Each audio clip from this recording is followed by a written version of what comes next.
there's a new platform which appeared on the internet and it has become quite famous. You might have heard about it. It's called Substack. It's very similar to how YouTube is for videos, Substack is for written content. And the advantage is that you can monetize it. So, yeah, like if you want to, you can start your own Substack account. I did. I'll give a link to it into the end of the video. And you can just write whatever you want. The terms of service are quite loose right now. It's like YouTube was in the beginning. As long as you're not writing anything blatant racist or you're putting in slurs and whatnot, most people are allowed to just have a Substack account. And it's quite hilarious because a lot of journalists decided to, well, have the same. And it got the platform to become quite popular because unlike reading news from Vox or unlike reading news from CNN, Substack actually has a forum and people can interact with the opinions and the thought pieces that the journalist puts out. So as you can imagine, there's a lot of traffic and a lot of people have got a lot of money. And now journalists are freaking out because they're realizing, oh gosh, there's no censorship. People can call us out. People can write responses to our articles. Oh my God, imagine the fascism. Like a world without censorship is a world with fascism. So you now have university professors weighing in. And I love the fact that people pretend academia is still the Plato academic experience, if you will, while in reality it's not. I mean, the thought of what the academia used to be is that you have the most brilliant minds in society that are tackling problems from different angles and they're having the marketplace of ideas, and then after debating and talking it over, they present to the public, the best idea mankind has to offer. That's not the case anymore. I mean, most university professors are absolute hacks. If you had the displeasure of going to university like I had, you will know that most of them are mediocre. They climb the ladders based on nepotism rather than merit. And of course, worst of all is they put little effort. Sometimes they skip courses, they don't show up.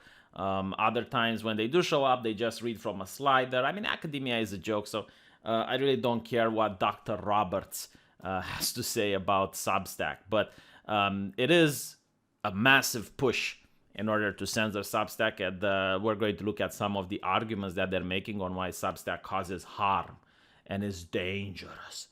And I love the favorite argument is that it has Nazis on it. So, like how can journalists post on a platform where Nazis post? It's like, how can I use the telephone if Nazis use the telephone? How can I send a mail if Nazis send mail? How can I use the Twitter if extremists use Twitter? That's pretty much the argument. It falls flat, but they need something in order to attack it. So that's the argument that they're making, like bad people are using Substack. So they're pointing out that for the last few years, journalists have flocked to Substack and similar newsletter services, and they're making a lot of money. Some people like Steve Hayes make around $2 million. Holy crap.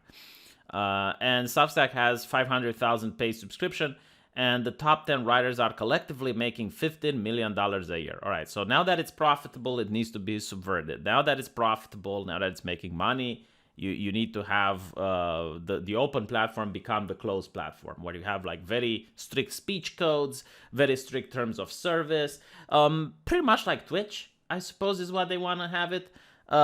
Is there a single right-winger on Twitch? Just out of curiosity, like is there a single Twitch streamer that is openly right-wing and is allowed to make money on the platform?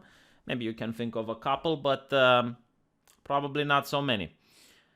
The most extreme far right-winger on Twitch is Destiny. Huh? He doesn't believe in communism. So this is her argument. Like, let's laugh together. A journalist earns clout from a newsroom which is governed by editorial oversight and ethics. In other words, if you are a journalist and you don't suck the cock of a multi-million-dollar corporation, you don't count. That's literally what they're saying here. It's like the only way to be a journalist is to be under corporate guidelines. And it's kind of funny, like they talk about editorial content and how great it is. Didn't stop CNN for getting sued because of the Covington kids.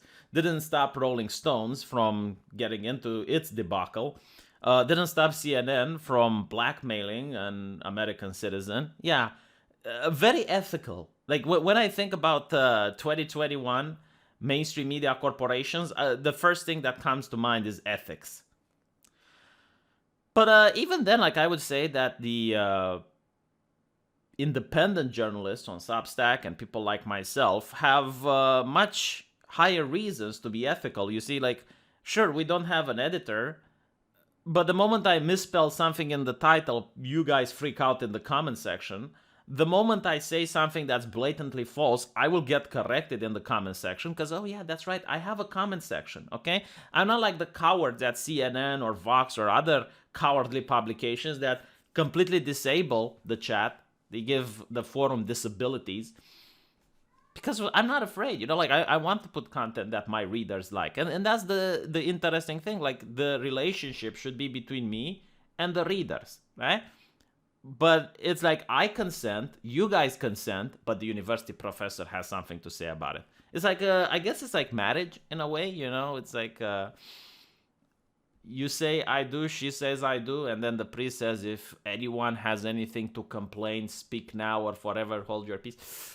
Readers grow to trust the journalist who sees she can make more money producing the same content on Substack.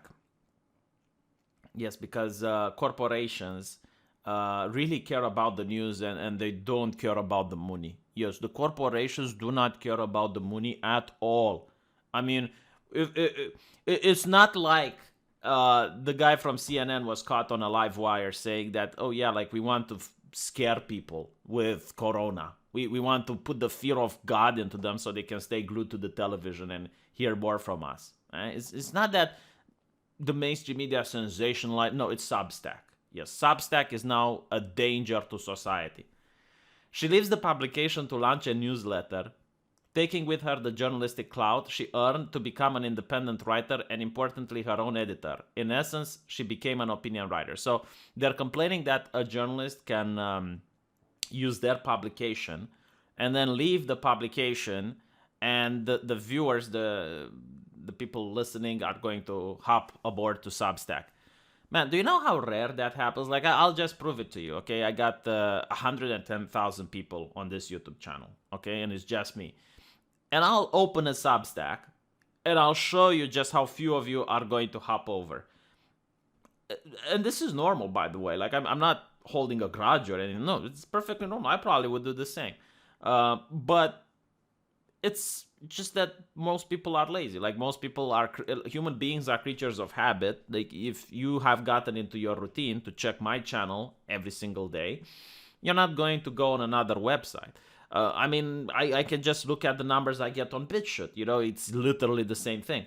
So this idea that, the journalist is going to leave and, she's going to take the people with them. Like, who cares? Not to mention, like, she's acting like she's a stockholder at one of these major corporations. Like, she's acting like she cares about the bottom line of the 1%, which most of the mainstream media conglomerates are, right? Like the CEOs, the stockholders of CNN and MSNBC, they're rich as fuck. Like, let's not pretend ourselves that these are the poor people that are going to suffer because their journalists are leaving.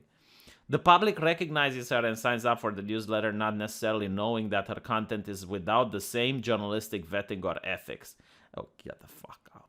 Like, here's the difference, okay? If I do something unethical, Mundane Matt, perfect example. Like, people hold the sword over his head for years.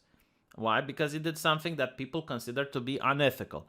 He doesn't have an editor. He doesn't have journalistic standards or anything like that. No, but like the public does hold you to account. Like, they do care when you do something that they don't like. So I really find it disturbing. And by the way, like, this Dr. Roberts is a leading authority. Like, I love it. It's like leading authority. It's like she's the dictator on commercial content moderation. In other words, the dictator on censorship. How can you be a leading authority on who voted her in this position? Like, who elected her to be a leading authority? The only, like, even a scientist, he is still a human being. He still has personal biases. He is still being paid by someone to say things. The only thing that's an authority is the scientific method. That's it. All right, like, you do something, an experiment, people can reproduce it. That is, like, I guess, like, the closest thing we have to the authority on objective reality. But, like, some twat that just claims, I'm now the leading authority on commercial content moderation. Oh, fuck off. Internet culture. Okay, like, she is the leading authority on internet culture. Yes. And the intersection of media and tech. Yeah. So anyway, this is my Substack, and I'll scribble a couple of things here and there.